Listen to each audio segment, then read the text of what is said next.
یہ ابلیس رو رہا تھا اور اتنا رو رہا تھا کہ وہ حوا علیہ السلام کو درد محسوس ہونے لگا اور پوچھی کہ آخر تم کیوں رو رہے ہو؟ حوا علیہ السلام سے ابلیس کہتا وہ شیطان کہتا ہے کہ مجھے اس بات کا ڈر ہے کہ اللہ تبارک و تعالیٰ نے جس پیڑ کے پاس سے تمہیں روکا ہے اگر اس پھل کو تم نہیں کھاؤ گے تو تمہیں جنت سے باہر کر دیا جائے گا۔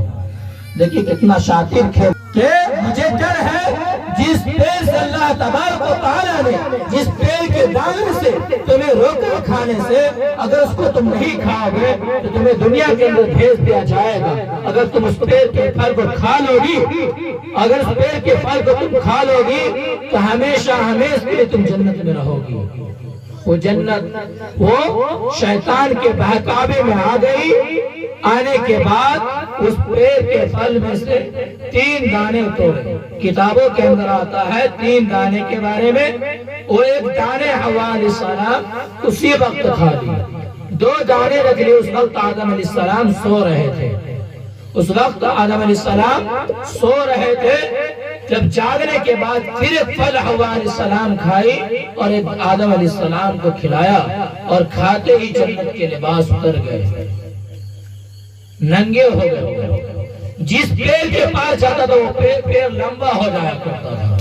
پھر اس کو دنیا کے اندر بھیجا گیا۔ 300 سال کتابوں کے اندر آتا ہے، 300 سال تک وہ دونوں کو الگ کر دیا، اس دونوں میاں بیوی کو الگ کر دیا گیا۔ اور کتابوں کے اندر یہ بھی آیا کہ آدم علیہ السلام کو اتارا بھی تو کون سی سرزمین پر؟ وہ بھی انڈیا کی ہی سرزمین ہے، وہ ہندوستان کا ہی سرزمین ہے۔ جہاں آدم علیہ السلام کو بھیجا گیا جنت سے وہ ہندوستان کی سرزمین ہے۔ تو میرے محترم دوستو اس طرح دنیا کا سلسلہ چلا اور آدم علیہ السلام 300 سال تک اللہ تبارک و تعالیٰ سے اس گناہ کے بارے میں روتے اور گڑگڑاتے اور معافی مانگتے رہے۔ کتابوں کے اندر آیا ہے، علماء نے لکھا ہے کہ اس کو روتے روتے آنکھوں کے اندر اتنا آنسو بہایا کہ اس کے چہرے مبارک پر نالے بن گئے تھے۔ جس طرح آج کل ہم پانی بہانے کے لیے نالے بناتے ہیں، اسی طرح اس کو روتے روتے اس کے نالے بن گئے تھے۔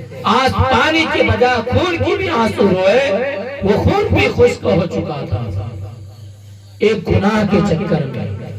آپ بتائیے میرے محترم دوستو، ہم رسم و رواج کو لے کر کے شادی ہو پارٹی ہو نہ جانے کتنی گناہ ہم سے ہوتی ہے، ہم نے کبھی تو رویا نہیں، ہم نے کبھی تو خدا کے سامنے گر گرایا نہیں، ہم نے کبھی خدا کے سامنے ہاتھ پھیلایا نہیں، ہم نے خدا کو کبھی خدا کی عبادت کی طرف متوجہ نہیں ہوا، کبھی خدا کو عبادت کرنے کے لائق سمجھا ہی نہیں ہم نے۔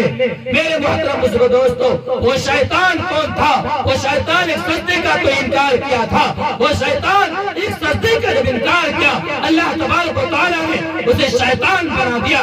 آج میرے محترم بزرگ دوستو ہماری عمر اتنی جو ہوتی جا رہی ہے، دین میں نہ جانے 1000 سال کا ہم نے انکار کیا ہے، ہمیشہ ہم سے بڑا شیطان کون ہو سکتا ہے؟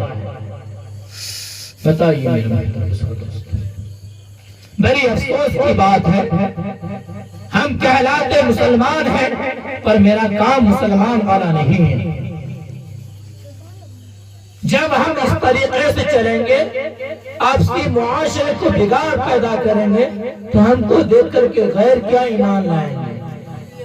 وہ بھی یہی سوال کرتا ہے، ارے جس طرح ہم زندگی گزارتے ہیں اسی طرح وہ لوگ بھی زندگی گزارتا ہے۔